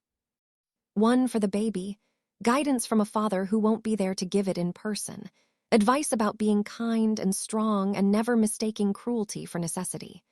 One for Alistair, acknowledgement, gratitude, a request that carries the weight of dying wishes. He finds the king in the war room, surrounded by maps and battle plans and the organized chaos of someone preparing for siege. Alistair looks up when Rowan enters, takes in the gray pallor and labored breathing, and understanding crosses his ancient face immediately. You're dying, not a question. Yes, Rowan crosses to the table, moves carefully like his body might fall apart if he's not deliberate. And I need to ask something of you. Multiple things, actually, but one matters most. Alistair gestures permission, amber eyes never leaving Rowan's face. Tell my son he had 2 fathers, both brave in different ways. Rowan's voice is steady despite the tremor in his hands. Tell him I loved him before he was born. Tell him I died protecting what mattered instead of running from what scared me. He places the letters on the table between them, 3 envelopes sealed with wax, each marked with names in his deteriorating script. And when the battle comes, when I drink the wolfsbane and burn through what's left of my life for a few minutes of supernatural strength, Don't stop me. Let me mean something. Let my death buy time for wolves who deserve to survive more than I do. Alistair studies him for a long moment, those ancient eyes seeing more than Rowan wants revealed. Then the king does something unexpected. He stands, walks around the table, and pulls Rowan into an embrace that's brief but genuine. Your son will know his father was brave, Alistair says quietly against Rowan's ear. I'll make certain of it, and when the time comes, I won't stop you. I'll honor your choice the way you honored your love, completely, without reservation, despite the cost. He releases Rowan, steps back, and something passes between them that transcends blood relation or pack hierarchy. Recognition between two wolves who understand that sacrifice isn't weakness, and choosing how you die is the final act of agency when living is no longer possible. Outside, snow continues falling in sheets that bury everything in white that looks pure but isn't. Thorn's forces gather in the forest, preparing for an assault that will come soon, days at most, possibly hours if opportunity presents. And in the fortress, a dying tracker prepares to become something legendary in his final moments, transforming a slow death into a weapon that might save the wolves he loves. The wolfsbane waits in a vial hidden beneath Rowan's pillow, measured precisely, concentrated enough to kill within minutes but trigger strength that transcends normal limits first. He doesn't tell Seela where he's hidden it because she'd destroy it if she knew. But he thinks about it constantly, this gift of final purpose, this chance to matter in the only way that's left to him. 1 week, maybe less. Then he'll drink poison and die protecting the impossible family he helped create, an Omega priestess, an immortal king, and a child who'll inherit magic from all three sources and become something unprecedented. It's enough, more than he deserved. Everything he could have asked for except time, and time was never something wolves like him were promised anyway. The blizzard descends like divine judgment, transforming an already brutal winter into something that feels apocalyptic. Wind screams through the fortress with velocity that makes stone walls shudder, driving snow horizontally in sheets, so thick that visibility drops to arm's length. The temperature plummets to lethal levels. Exposed skin freezes in minutes. Breath crystallizes instantly. Metal becomes cold enough to burn on contact. Guards on the battlements rotate every 10 minutes because longer shifts mean frostbite or death, and even that might not be enough. Marin studies the storm from her tower window with ancient eyes that have seen a century of winters and recognizes this one as abnormal. This isn't natural weather, she says to no one in particular, though Alistair stands close enough to hear. This is old magic, blood magic. Someone paid a terrible price to conjure this. Thorn has a witch. Alistair's voice is flat, stating fact rather than speculation. Someone powerful enough to sacrifice what's necessary for weather manipulation on this scale. He's using the blizzard as cover. We won't see his army until they're already at the walls. He's right. The first indication of attack isn't visual. It's the sentries who stop reporting in during scheduled intervals. Then screams that carry through howling wind, cut off abruptly in ways that mean throats opened or heads separated from bodies. Then the bells start ringing, alarm signals barely audible over the storm's fury, warning that the siege has begun not with formal declaration, but with murder conducted under cover of the worst blizzard in living memory. Thorn's forces materialize from the whiteout like ghosts, solidifying into flesh. 500 wolves, maybe more, surrounding the stronghold in coordinated positions that speak of careful planning and perfect timing. They've used the storm to get close without detection, and now they're everywhere simultaneously. At the gates, the walls, the weak points in defenses that shouldn't have weak points, but do, because no fortification is perfect when tested by overwhelming numbers. The defenders rush to positions with discipline born from Alistair's training, but everyone can do basic mathematics. 200 loyalists against 500 rebels in conditions that favor attackers who chose the timing. The odds aren't just bad, they're catastrophic. This isn't a battle where skill and strategy might overcome numerical disadvantage. This is slaughter waiting for permission to begin. Alistair stands in the command center, coordinating defense with calm efficiency that belies the disaster unfolding. His voice carries absolute authority as he deploys forces to critical positions, reinforces vulnerable sections, redirects resources where they're needed most. 3 centuries of warfare distilled into decisions made in seconds, each choice potentially the difference between survival and extinction. That's when a guard bursts in, his face pale with panic that overrides protocol. "Your Majesty," Lady Seela she's. Alistair is moving before the guard finishes speaking, taking stairs 3 at a time with speed that seems impossible for someone his size. He reaches Seela's chambers to find chaos that makes the siege feel distant by comparison. She's doubled over on the floor, one hand braced against the wall, the other clutching her belly. Water and blood stain her dress, puddling on stone beneath her feet. Her face is twisted with pain that goes beyond physical. This is terror and agony combined, the primal fear of a mother whose body has decided to expel a child that isn't ready to survive outside yet. "Too early," she gasps when she sees him, tears streaming down her face. "It's too early. He's not due for 2 more months, I can't." The head healer is already there with 3 assistants, moving with urgent efficiency to assess the situation. "Premature labor triggered by extreme stress," she confirms grimly. "The blood bond is trying to protect the child, but it can't stop labor once it's started. We need to move her to the tower birthing chamber immediately. Better supplies, more space, defensible position if the walls are breached." They lift Seela onto a stretcher despite her protests that she can walk, despite her insistence that she's fine when she's clearly not. Alistair follows as they rush through corridors that echo with sounds of battle, intensifying outside. The crash of siege equipment against gates, the screams of wolves dying on both sides, the roar of fire that shouldn't be possible in a blizzard, but is because Thorns, which apparently specializes in impossibilities.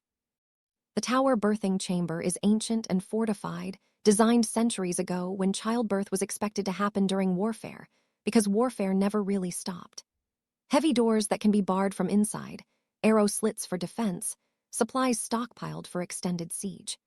The healers arrange Seela on the bed with practiced efficiency, checking dilation and heartbeat, and the 1,000 variables that determine whether mother and child survive what's coming. Another contraction hits and Seela screams, the sound raw and animal, her body arching with pain that the blood bond amplifies rather than diminishes. The golden threads connecting her to Alistair flare visibly, his magic pouring into her in waves that provide comfort but can't stop biology from proceeding with brutal momentum. "How long?" Alistair demands, his voice tight with control that's fracturing. "Hours," the head healer says. "Maybe 6, maybe 12. Premature births are unpredictable, could be fast, could be complicated." She meets his eyes steadily. "I'll do everything possible, but Your Majesty, the siege won't wait for labor to finish. You need to command the defense or everyone dies, including her." The choice settles over him like a physical weight. Stay with Seela during the most vulnerable, terrifying moment of her life, or leave her to defend the fortress that's the only thing standing between her and Thorn's wolves who want her dead. There's no good option, just 2 terrible choices and seconds to decide between them. Seela's hand finds his, grips with surprising strength considering she's between contractions. Her eyes when they meet his carry understanding that shouldn't be possible from someone in this much pain. "Go," she whispers, the word costing her everything to say. "Win this. I'll be fine. We'll be fine."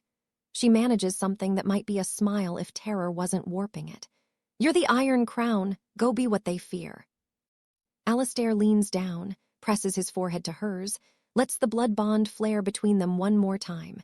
Reassurance and promise and apology all conveyed through magic that words can't adequately express.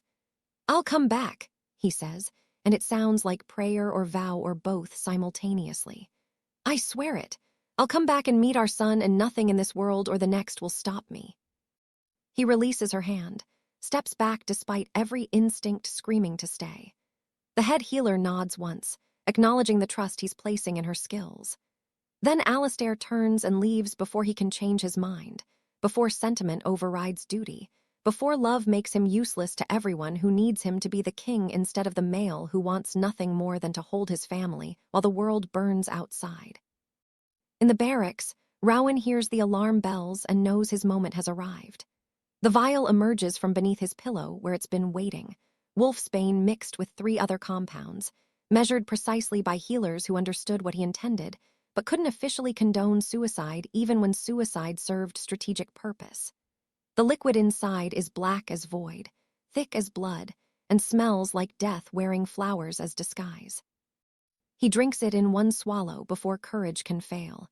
The taste is horrific, bitter and chemical and wrong in ways that make his body try to reject it immediately. He forces it down, feels it burning through his esophagus like acid, spreading into his stomach where dying organs accept poison like long-expected guests. The effect is immediate and agonizing. Heat floods his body, not warmth but fire that feels like burning from inside out.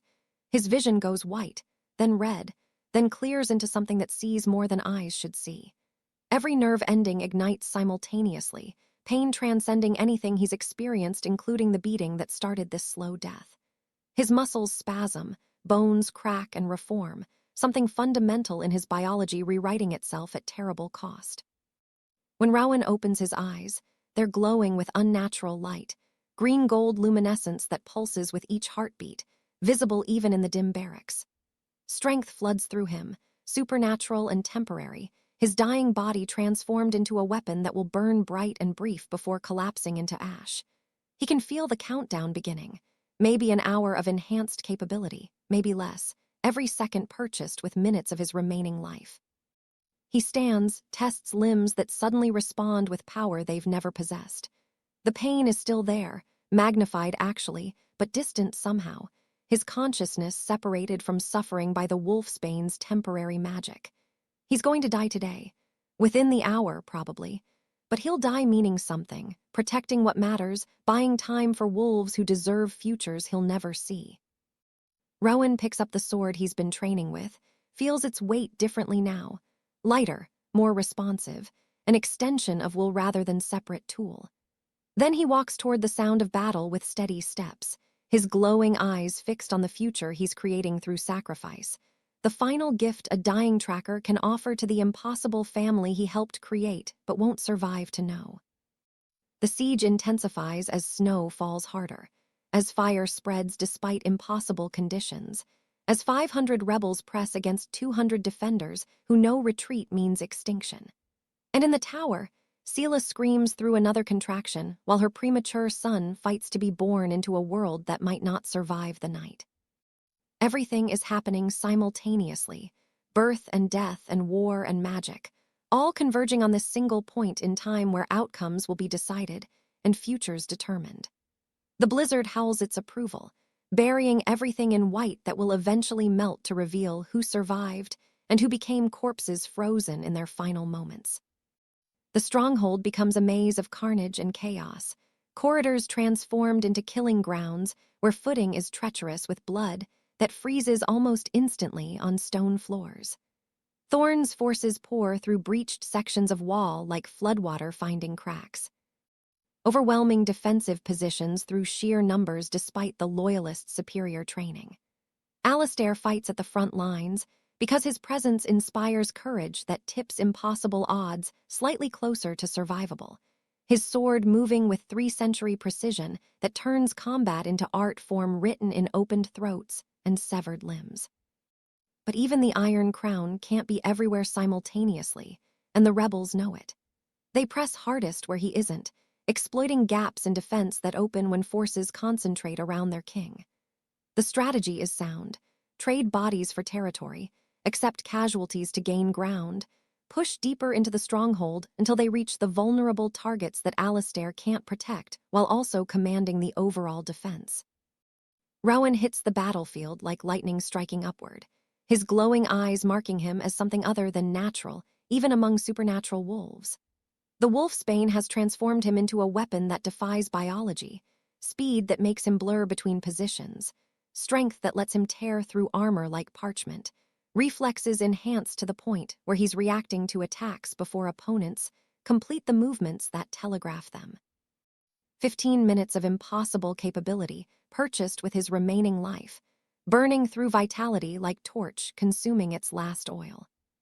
He positions himself in the western corridor, the most direct route to the tower where Seela labors. Thorn's forces recognize the strategic importance and commit heavily, sending wave after wave of warriors who expect to overwhelm a single defender through numerical advantage. They don't understand what they're facing until bodies start accumulating faster than they can be replaced. Rowan fights with economy of motion that would be beautiful if it wasn't so horrific.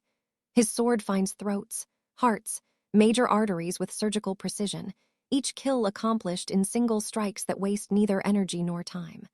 Wolves come at him 3 at a time and die in sequence so rapid it looks choreographed. He doesn't block attacks so much as not be where they land, his enhanced speed making him ghost-like, present and absent simultaneously.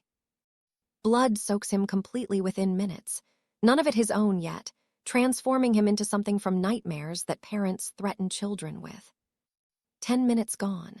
5 remaining before the transformation burns out, and his dying body remembers it's supposed to be dead. The assassins bypass the main battle through service tunnels that most defenders don't know exist, but Thorn's intelligence clearly mapped. 4 wolves, carefully selected for stealth and efficiency rather than combat prowess, their mission singular and non-negotiable: reach the Omega's birthing chamber and ensure she doesn't survive labor.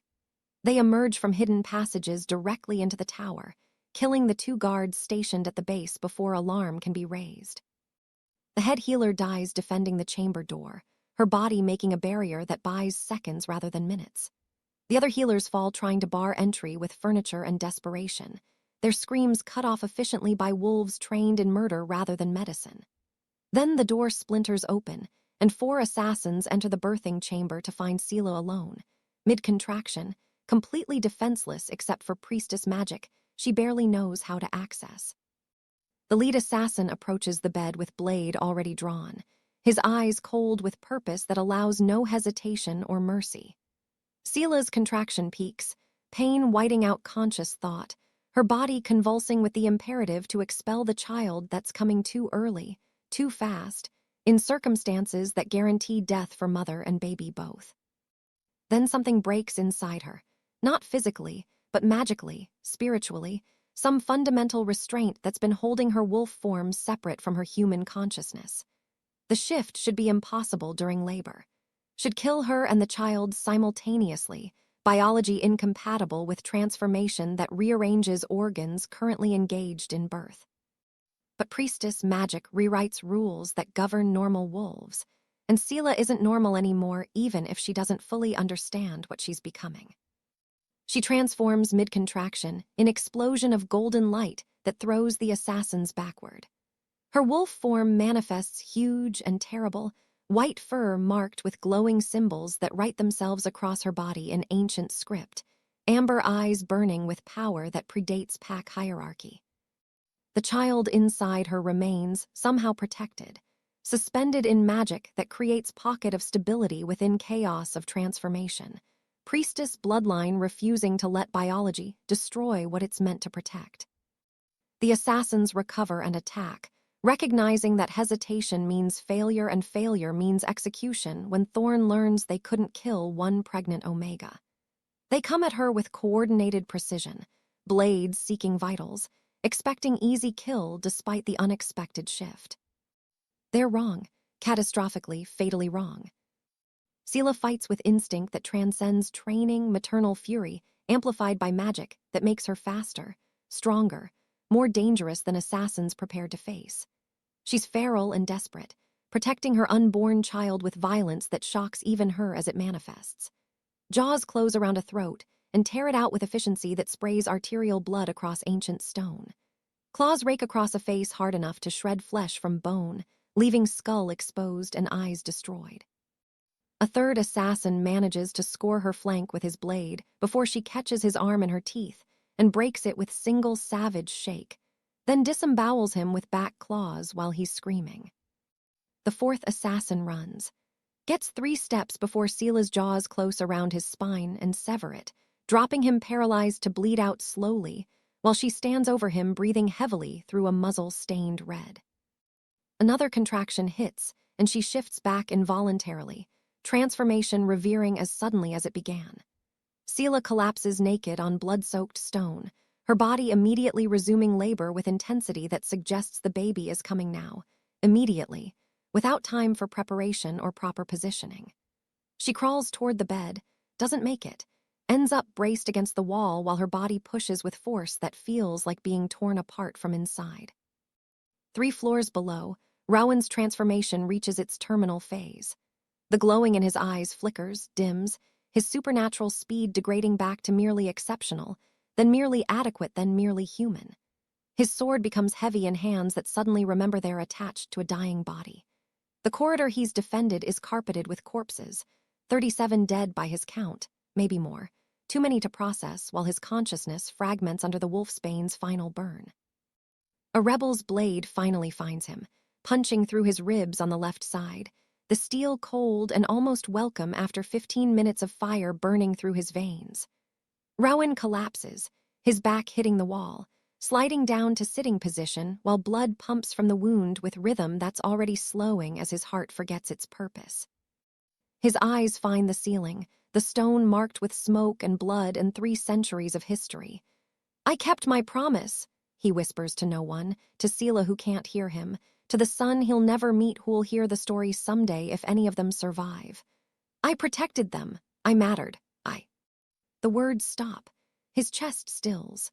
Rowan, son of Kieran, grandson of King Thaddeus, dies in a corridor stained with evidence of his final heroism, his glowing eyes fading to normal amber then to nothing at all. The tracker who should have been king dies like a king anyway, holding ground against impossible odds until his body had nothing left to give. In the tower chamber, Selah delivers her son alone with nothing but instinct and desperation to guide her. The baby emerges in rush of blood and fluid and priestess magic that makes the air crackle with golden light. She catches him with shaking hands, this impossibly small thing that shouldn't exist yet, his body too tiny and fragile, his skin translucent enough to see veins beneath, lungs that might not be developed enough to process air. Then he draws breath and screams. The sound isn't a newborn's cry. It's an alpha howl compressed into infant lungs, carrying command that shouldn't be possible from something minutes old. The acoustics are wrong, the volume impossible, the authority in that sound transcending biology entirely. It echoes through the stronghold like thunder, like judgment, like the voice of something ancient and terrible announcing its arrival into a world that isn't prepared for what it represents. Every wolf in the fortress freezes mid-motion, loyalists and rebels both. Locked in combat or pursuing fleeing enemies, or dying on blood-slicked stone. All of them stop as the howl washes over them carrying imperative that bypasses conscious thought and speaks directly to the wolf inside that recognizes power when it's commanded to submit. Swords lower, claws retract. Wolves who were killing each other seconds ago stand motionless, heads tilted toward the tower, instinct overwhelming intention as the baby's cry continues impossibly long for newborn lungs that should be gasping rather than commanding. Alistair feels the blood bond surge with power that makes his 3-century-old magic feel like candle flame beside bonfire. His son, his heir, the child that's biologically Rowan's but magically his, born into battle and announcing himself with authority that kings spend lifetimes cultivating. In the forest beyond the walls, Thorn hears the howl and understands with sickening certainty that he's lost. The priestess gave birth. The child survived. And that sound carrying through the blizzard speaks of power that will destroy everything the traditionalists built on lies about strength and hierarchy and who deserves to rule. The baby's cry finally fades, leaving silence that feels heavier than the battle's chaos. Selah holds her son against her chest, this miracle that shouldn't be breathing but is, this impossible combination of Omega blood and tracker lineage, and royal magic wrapped in skin that's still learning how to exist outside the womb. "You're here," she whispers, tears streaming down her face. "You're alive, you're." The chamber door crashes open. Alistair fills the frame, his armor stained with blood and his sword still drawn, his ancient eyes taking in the dead assassins, and the blood and Selah holding their newborn son who just commanded 500 wolves to stop fighting with a cry that rewrote every assumption about infant helplessness. Their eyes meet across carnage that surrounds them, and in that moment, something shifts, not just in the battle or the war, but in the fundamental structure of their world. A priestess Omega just gave birth during siege to a child whose first act was demonstrating power that shouldn't exist. Everything has changed, and the war that brought them to this moment is only the beginning of what's coming. Alistair reaches the tower chamber with 3 rebels pursuing him, their blades seeking the vulnerability between armor plates that 3 centuries of combat have taught him to protect instinctively. He kills them on the stairs without breaking stride, his sword moving with efficiency born from desperation rather than strategy. The door to the birthing chamber hangs broken on its hinges. Assassins' bodies sprawled in positions that tell story of violence conducted by someone who had no training, but infinite motivation. He finds Seela against the far wall, covered in blood that's layered like archaeological strata. Hers from birth, the assassins from killing them, afterbirth and fluid that speaks of delivery accomplished alone in circumstances that should have been impossible. She's holding a bundle wrapped in torn fabric, something impossibly small cradled against her bare chest. And when her eyes meet his, they carry exhaustion and triumph and maternal ferocity that makes even the Iron Crown hesitate before approaching. "He's alive," she whispers, her voice raw from screaming through labor and combat both. "Our son is alive." Alistair crosses to them, drops to his knees in blood-soaked stone, and looks at the child who just commanded an entire battlefield to stop fighting. The baby is tiny, fragile in ways that make his newborn status terrifyingly obvious, his skin still vernix-covered and flushed from the trauma of premature birth. But his eyes, when they open, are ancient, amber shot through with gold, carrying awareness that shouldn't exist in something minutes old. The blood bond flares between all 3 of them, forming triangle of connection that pulses with power visible even to non-magical observers. Alistair's 3-century strength, Seela's awakening priestess magic, and the child's unprecedented combination of bloodlines and supernatural inheritance, all of it converging into something that's never existed before and might never exist again. "Rowan," Seela's question is barely audible, carrying hope she's afraid to voice fully. Alistair's expression answers before his words do. He died defending the corridor to this tower, held it alone against numbers that should have overwhelmed him in seconds. The Wolfsbane gave him 15 minutes of supernatural capability. His voice roughens despite 3 centuries of practice controlling emotion. He spent all 15 protecting you, protecting this. He gestures to the baby, to the miracle that cost a tracker his life to ensure existed. Seela's grief is silent, tears streaming down her face while she holds the son his biological father died defending. No wailing, no dramatic collapse, just profound sorrow for a male who loved her enough to choose how his death mattered instead of letting it be meaningless. The battle below continues in sporadic bursts, loyalists pursuing rebels who are fracturing under the weight of impossible baby's howl that demonstrated power their cause can't overcome. Thorn makes his final stand in the Great Hall where this all began, surrounded by the 30 wolves who refused to swear loyalty oaths and believed strongly enough in manufactured traditions to commit treason. Alistair finds him there after ensuring Seela and the baby are protected by guards he trusts absolutely. The Great Hall is burning, fire spreading despite the blizzard outside, smoke making visibility treacherous and breathing difficult. Bodies litter the floor, loyalists and rebels both, dying together in the democratic way that combat offers when ideology meets violence. "You've destroyed everything," Thorn snarls, his face twisted with rage and something that might be genuine belief he's defending necessary truths. Elevated weakness, protected burdens, dismantled traditions that kept our ancestors alive through winters worse than this. "I ended genocide disguised as tradition," Alistair corrects, his voice carrying across the burning hall. "Stopped you from manufacturing crises to justify eliminating wolves who threatened your authority. The winter wasn't harsh, you made it harsh. The famine wasn't natural, you created it. And the culling wasn't ancient wisdom, you invented it 50 years ago." Their fight is brief and decisive. Thorn is skilled, well-trained, dangerous enough to have built rebellion from 30 wolves into 500. But Alistair is the Iron Crown, 3 centuries of warfare distilled into muscle memory that operates beyond conscious thought. Their swords meet 3 times. The 4th exchange ends with Alistair's blade opening Thorn's throat in single stroke that severs everything vital. Thorn collapses, his blood pooling on stone that's soaked up too much already tonight.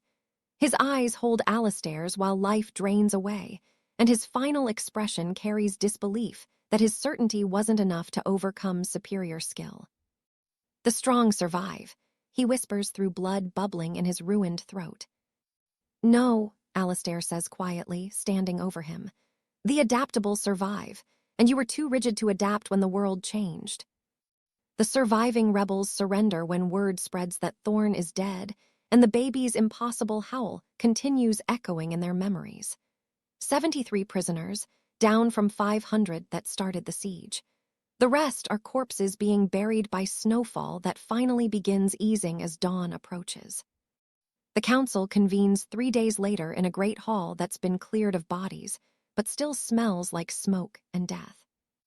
Every surviving wolf attends, loyalists who fought for Alistair, rebels who surrendered, neutrals who hid during the battle but emerge now that violence has concluded. 200 faces marked by exhaustion and grief and uncertainty about what comes next. Seela enters carrying her son, and the assembled wolves rise instinctively. She's wearing simple clothes, her hair braided practically, nothing about her appearance suggesting royalty or power. But she walks like someone who killed 4 assassins while in labor, who birthed a child alone during siege, who survived execution circle and proved that vulnerable doesn't mean powerless. She doesn't bow, doesn't ask permission to speak, just stands at the front of the hall holding her 3-day-old son and addresses the pack with voice that carries unexpected strength. I will not beg for my life or my child's life ever again, she begins, her words cutting through the silence. I will not apologize for existing, for being Omega, for carrying a child that traditionalists called Runt before he drew breath. Her eyes sweep across every face present. I will raise my son to be strong not through cruelty, but through understanding that protecting the vulnerable is the highest form of courage.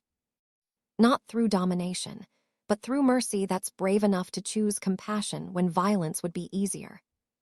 She shifts the baby slightly, and his eyes, still impossibly ancient for something so new, survey the assembled wolves with awareness that makes them uncomfortable. Strength without compassion is just brutality with better publicity, Seela continues, unconsciously echoing Rowan's words to her in their final night together. And traditions built on lies don't deserve preservation. We will build something better, something that doesn't require murdering the powerless to make the powerful feel secure. The pack bows, not in fear, not in submission forced by alpha command, but in recognition of truth they've been denying because lies were more comfortable.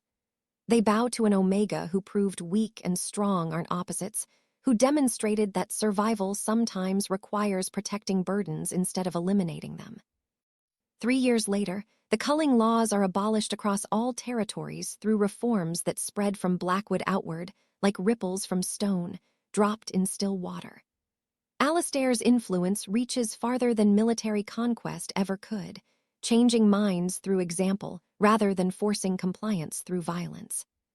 Packs that resisted initially see results, stronger wolves emerging from populations that protect their vulnerable instead of eliminating them. Innovation coming from minds that would have been culled under old traditions.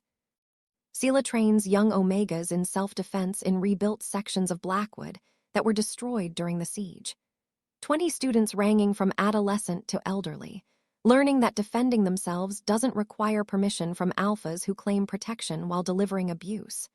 She teaches them to fight, to speak, to exist without apologizing for taking up space in world that tells them they're too weak to matter. Her son, named Rowan Alistair in honor of both fathers, learns to shift under careful guidance that balances his mother's gentleness with the king's discipline. He's 3 years old and already demonstrates power that makes adult wolves nervous, his hybrid nature manifesting abilities that shouldn't coexist in single body. Priestess magic inherited through Seela, royal strength from Alistair's blood bond, and something else entirely that might be Rowan's biological legacy expressing itself through supernatural inheritance. Seela visits the grave every week, the marker simple stone carved with name and dates that don't capture who he was but serve as anchor point for memory. She places flowers, winter roses that bloom despite cold, hardy and beautiful, and surviving in conditions that kill softer vegetation. Our son is strong, she tells the stone, speaking to absence that still feels present sometimes in quiet moments. He's kind like you were, brave in ways that don't require him to die proving it. Both his fathers would be proud. She pauses, one hand on her belly where second child grows, this one conceived with Alistair after grief faded enough to allow new love alongside old. I wish you could meet him, could see what your sacrifice made possible. The wind carries her words into forest that's been reclaimed from execution ground into teaching space, where Omega students practice defensive forms under Seela's watchful instruction, where children play without fear of being judged too weak to deserve survival, where the clearing that almost witnessed her death now hosts gatherings celebrating life instead of eliminating it. She stands, brushes snow from her clothes, and returns to the present where her 3-year-old son waits with patient impatience inherited from both his fathers. He takes her hand without being asked, his small fingers warm despite winter cold, his amber gold eyes watching the forest with awareness that still unsettles her, because it feels too ancient for someone who counts his age in years rather than decades. Mama, he says, his voice carrying the careful enunciation of child still mastering language. Tell story about the brave tracker. Again, she smiles despite grief that never fully fades, just becomes something she carries alongside joy and hope and love for the family she's built from sacrifice and survival. You've heard it 100 times. Want to hear 100 more? He insists with logic that's difficult to argue against. So she tells him about a tracker who stood in execution circle knowing he would die, who loved enough to make that death meaningful, who gave everything so others could have futures he'd never witness. She tells him about 2 fathers, one who gave him life through blood, one who gave him power through magic, and how both forms of love mattered equally even though only one father remains to teach him how to wield what he's inherited. They walk through the forest together, mother and son, moving through space that's been transformed from place of death into place of learning. Behind them, Omega students practice forms that will hopefully never be needed, but exist as insurance against wolves who still believe vulnerability equals worthlessness. Ahead, the rebuilt pack settlement spreads across landscape that's healing from scars left by siege and famine and traditions that cost too many lives before being exposed as manufactured cruelty. Seela's voice carries through trees as she continues the story, and her words settle over the forest like benediction. Mercy isn't weakness. It's the bravest thing a strong person can do. Remember that, little one. Remember that strength means protecting those who need protecting, not eliminating them because their existence is inconvenient. Rowan Alistair nods with the serious expression of child absorbing lessons that will shape who he becomes. And in the distance, the fortress stands against winter sky, ancient stronghold transformed from place of war into place of teaching, where a king who's lived 3 centuries finally learned that true power comes from knowing when not to use it. The snow begins falling again, gentle instead of apocalyptic, covering everything in white that will melt come spring to reveal green underneath. Seela lifts her son into her arms despite protests that he's big enough to walk himself, holds him close while they navigate the path home, and thinks about the tracker who died so this moment could exist. She thinks he'd approve of what they've built from his sacrifice. Thinks both fathers would be proud of the boy learning to be strong without being cruel, powerful without being brutal, brave enough to show mercy when violence would be simpler. And in the end, that's the only tradition worth preserving, the courage to protect the vulnerable even when eliminating them would be easier. Everything else is just brutality wearing tradition's clothes, waiting to be exposed and abolished by wolves brave enough to build something better. So that's Seela's story. An Omega told she was too weak to matter, standing in an execution circle while 200 wolves chanted for her death, who became the mother of a new era. A tracker exiled for showing mercy who proved compassion isn't weakness. A king who learned real strength means protecting the vulnerable, not eliminating them. But here's the thing, If you've ever been told you're too weak to matter, that your life is negotiable because others decide your worth, this story is for you. Drop a comment, any comment.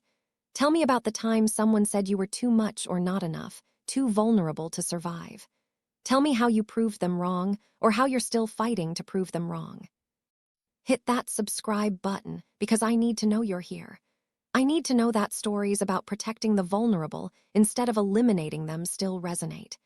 Share this with someone who needs to hear that being vulnerable doesn't make them powerless, that needing protection doesn't make them burdens. Remember what Selah proved. The most dangerous thing isn't the strong who protect themselves. It's the vulnerable who refuse to accept that weakness makes them worthless, who stand up anyway, who fight back despite impossible odds. You're not the runt. You're the warrior waiting for someone to believe in you first, or the warrior who learned to believe in yourself when no one else would. Your story isn't over. Your worth isn't determined by people who benefit from your elimination. So comment, subscribe, share your rejection to redemption stories. I'll see you in the next one. And remember, mercy isn't weakness. It's the bravest thing a strong person can do.